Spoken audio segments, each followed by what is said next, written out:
We did not compromise safety. We may have had a little short of money in the build of the car, but the bottom line was everybody in every job in Bricklin knew that we don't lose the safety. We always kept our mind focused on that. 40 years later, the car is still one of the safest cars on the road. Equip it with airbags and it would represent where car safety should be 40 years later. We've had our cars. Une de nos voitures a percuté un pont de béton à 65 000 à l'heure. Mike Brace, le chauffeur, a non seulement survécu, mais il s'en est sorti indemne. Incroyable. Amazing. Serge, le pack de l'automobile à l'époque regroupait les trois constructeurs américains Ford, Chrysler et GM. Bricklin en faisait pas partie, pouvait fabriquer ses voitures au Canada, mais ne pouvait pas les vendre au Canada. Ça, c'est assez particulier. Ce pays ne va pas accepter l'idée de construire un hot rod pour les Américains. As-tu idée du coût que ça peut représenter pour les contribuables? On vit une crise d'énergie. Ottawa va investir dans votre centrale nucléaire parce qu'il y a de l'avenir dans l'énergie nucléaire. L'avenir. L'avenir. Dis ça aux jeunes qui s'en vont travailler dans l'Ouest. Richard. Pierre, où est-ce que ton sens de vision, ton panache? Les jeunes veulent un rêve. Ils veulent croire en quelque chose. Avoir une raison de vivre. Avoir une raison de vivre. Un char. So, as a kid, did you like cars? Did you have a lot of dinky cars, or? I like cars, but not the way most people would assume I like cars. I'm not a car fanatic, but I like beautiful cars, and I like to do things that people say are impossible to do, when in fact I don't think they're impossible to do. Avec le Silver Ghost, on avait réussi à l'ouvrir. Le Silver Ghost, c'est pas le... Arrête de rêver, là. What you have to do is make sure that you don't take on any more weight than the dream requires. Tu peux pas faire ça avec 90 livres de poids. The first lesson is don't ever build a car. Change your dream if you want an easy life. Puis toi, tu voudrais que j'aille voir les Big Boys de Toronto, puis que je leur demande de partager le marché automobile avec vous autres. L'autopack avec les pêcheurs du Nouveau-Brunswick, parce qu'eux, ils se cherchent une raison de vivre. Veux-tu que je te dise quelque chose, moi? La vérité, c'est que tu t'es fait séduire par un vendeur de chars. And what happened was, I needed hard tooling. I told you about hard tooling and how expensive it is. I had a project in for $10 million that I wrote in June of 1975, along with Dave Niles and my guys. We wanted to change the roof line to make a curve and to do some stylistic stuff, but mostly it was assembly stuff, to try to make the car better to build. And the irony of that was that when we got to that point, we had to get approval from the Canadian government because they owned 67% of what we were doing. Now that made it a little harder to get people to listen because you had nobody in there that had ever been in a car company. Nobody. They all sit around the table having what I call tea and crumpets. But nobody made any decisions. So what happened was that the project finally got to them September 2nd, I think, 75. In the infinite wisdom, that's when we closed the plant. In late summer, fed up with faulty cars, hundreds of dealers refuse to buy anymore. Bricklin immediately lays off 250 workers, and Richard Hatfield orders an audit of Bricklin, Canada by Clarkson Gordon. Meanwhile, Malcolm Bricklin tells Hatfield he needs another $10 million. But for the first time, the Premier says no. He wants to wait for the audit.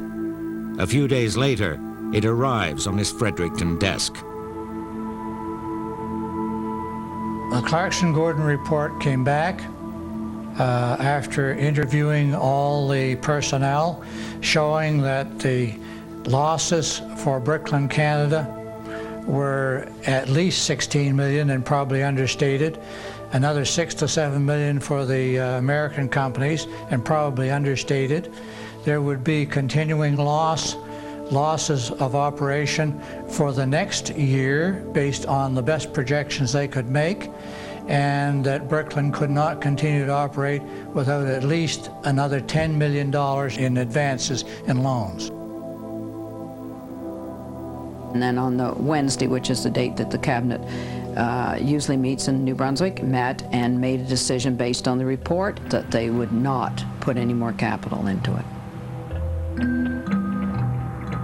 That same day, Malcolm Bricklin is meeting with his board of directors of the Holiday Inn in St. John. He too has the Clarkson-Gordon report. We sat down to see what chances we had to go forward, and I think we all decided there was nothing we could do about the labor, and there was nothing we could do about the political situation, so it didn't matter how much money went in there, nothing was going to change anything.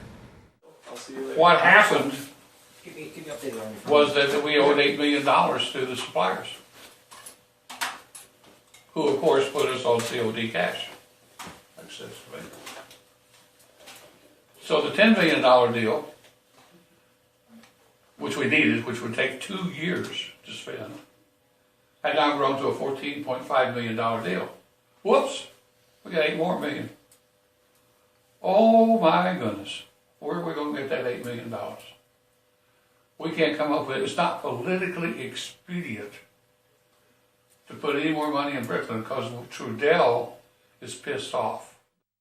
One day the Premier comes walking in the door, Malcolm, I got to see you alone. Now I understand we had gotten close, really liked each other, go out to dinner, even went to Acapulco on a vacation with my kids together. He said, I'm closing it down. Now, they have 25 million invested, which is a lot of money back then. They know we have back orders up the kazoo. He's getting all the publicity. He just won an election with that in 3 months beforehand. This has got to be a joke, which I said, I'm really not going to take you seriously, but why even make a joke? He said, it's not a joke. He said, let me tell you why. He said, I've given it a lot of thought, you can imagine. He said, we won the election, and it was a great landslide. And every day of my life since, when I want to go talk to the press about anything, they have two questions. How's Malcolm and how's the car? They don't want to hear anything else. And it's never going to ever stop. I figured I stop and get rid of this thing, I wait another year, I call another election, and then I own it, not you. I said, are you serious? He said, yeah. And we went bankrupt. And a year later, he called another election, and he won. That was the end of that story. And I got to lose lots of money, almost all my Subaru stock. He was popular because of the car. Well, in Canada, you have two parties, and if you're not in one, if you're in this one, you hate the people over here. I mean, it's worse than anything over here. I mean, blah. So there were people who wouldn't go to work at the factory because their father came from another party. So that happened, but that wasn't a serious problem. The big problem was exactly what I told you. Everybody knew it. It wasn't it wasn't a secret thing, but for some reason, it never got written about like that. They talked about we didn't have sales. We had more sales and we knew what to do with it. They were getting so much money over a list, it was embarrassing.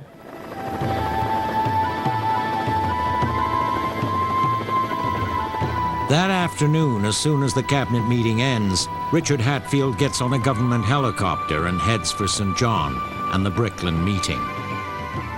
And landed outside the city, of course, with a car waiting for them, and went directly to the Holiday Inn, believing that they would avoid the press until after the meeting. When they arrived at the Holiday Inn, the press were already in the yard, and in order to get to the conference room on the lower level, they decided they would come down the back stairs and go through the kitchen. But unfortunately, the press were way ahead of them. They were waiting for them in the kitchen with microphones ready. And all that Hatfield could do was mumble and refuse to comment. We sat down, and we were all realistic, and we were all sorry, but we all saw no other choice. And that was it. Do you remember, did Hatfield say anything in particular, given he'd been so involved in the project? You could tell he was extremely disappointed, but so was I. And he was, I think he felt really bad for us, you know, for what we had to go through, and for himself and what he had to go through. And he seemed to be extremely sad because he saw so close to being able to accomplish what he wanted to accomplish for the province being thrown away. And politically, he had no other choice. As Malcolm Bricklin and Richard Hatfield emerge from the meeting, it's clear to everyone the Bricklin project is over. All those who were present in the meeting came down to the main entrance of the hotel and shook hands for the press. And Malcolm Bricklin walked off to unlock his car, drive away, and as he walked to the car, he said to one of the press people who was standing there, "Well, that's too bad about New Brunswick. I guess I'll go to Ottawa and make Trudeau look good."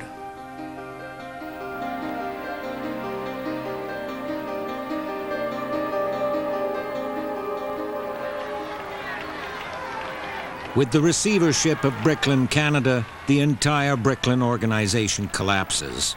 While 200 employees demand that the plants reopen, Malcolm Bricklin applies for personal bankruptcy. Il y a eu beaucoup d'émotions lorsque ça l'a fermé. On fermait une partie, un investissement qu'on croyait qu'on allait réussir. Parfois, je dois vous dire, ça me trottait dans la tête. Si ce projet-là serait au centre du pays, comme disent certains, bien, peut-être ça réussirait. J'ai même vu des hommes pleurer quand ils ont vu ça fermer. C'est ça, je dis, c'était dur. Peut-être pas pour moi, parce que j'étais peut-être trop jeune pour comprendre, mais il y en avait qui étaient là qui avaient 35-40 ans. There were 314 cars. Well, it's in the office then, because I ran that one.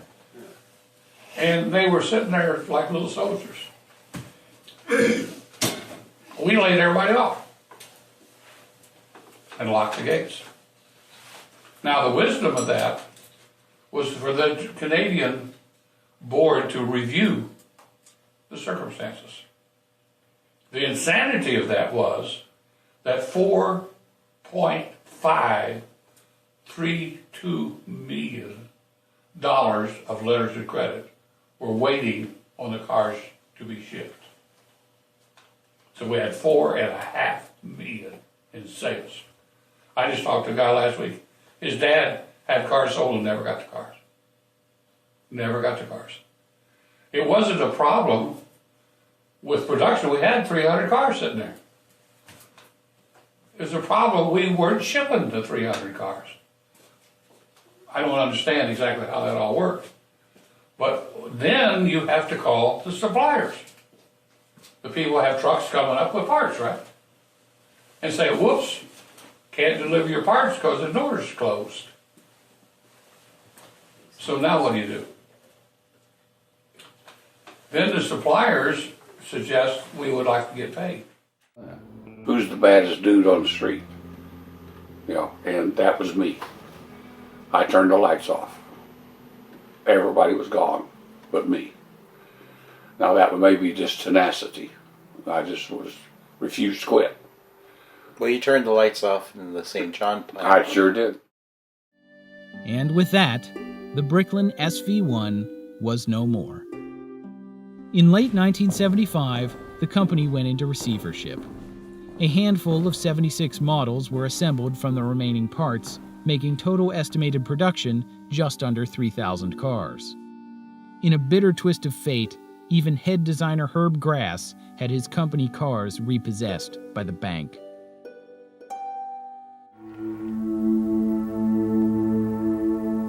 The First Pennsylvania Bank immediately takes control of Bricklin's U.S. and Canadian assets.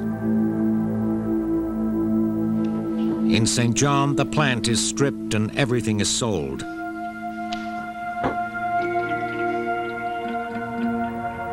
Bricklin, Canada has been in production for just 1 year and produced only 2,880 cars.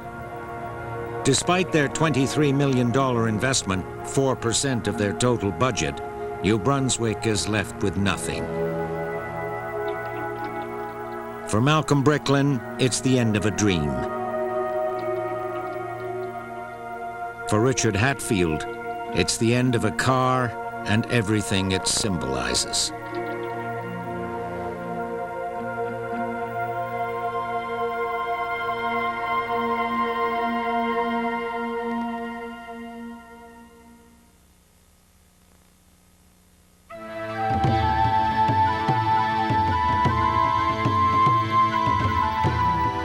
For New Brunswickers, the demise of Bricklin, Canada is both a massive embarrassment and a costly mistake.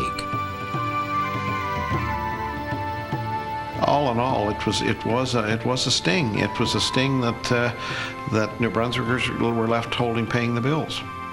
Hatfield got conned in the sense that they didn't know what it was going to take to put this car together. They didn't know what it was going to take to build a production line in St. John that would actually manufacture the cars to produce the cash flow to make this a viable operation. Yet despite the fiasco, New Brunswickers quickly forgive their premier because they too feel the Bricklin was worth the risk. New Brunswickers really regret that it didn't happen, that they didn't churn out thousands of these things and put themselves on the map as the manufacturer of that sexy car. Although Richard Hatfield goes on to win 2 more provincial elections, he never escapes the stigma of this failure. From now on, across Canada, every government-funded scheme that fails is scathingly dubbed another Bricklin.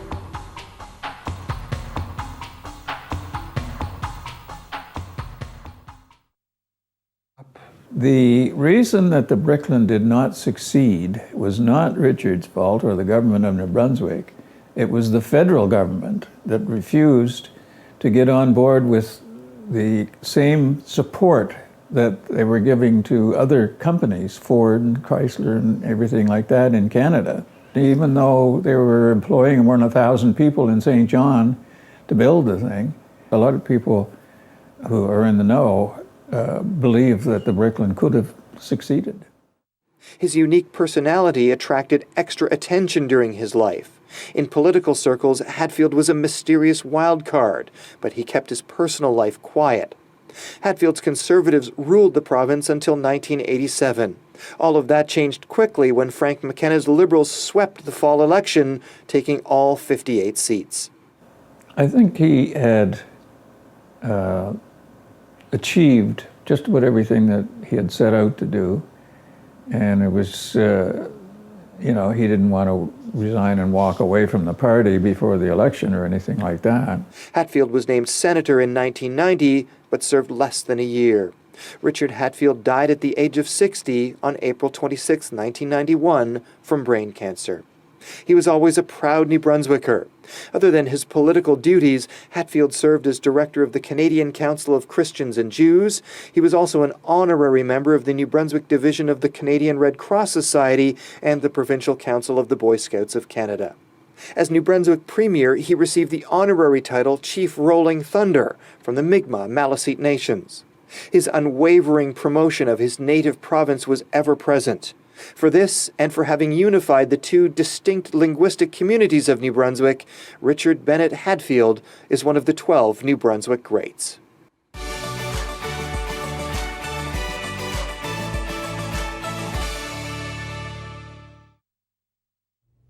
Arts Centre College of Design held a summer celebration recognizing former students' accomplishments. In the transportation category, Herb Grass won for his work with the Bricklin. It had been a long road to this point for the car, and no doubt a positive event for the car and Herb. In this series of photographs, it's not what I see that bothers me, it's what I don't see. Where is the other art student from the Bricklin project, Marshall Hobart? It was his design that Herb Grass was instructed to base his work on. Why is it that he was overlooked? Hopefully my actions may inspire the college to correct a wrong, and I'll be there when Marshall gets the recognition he deserves.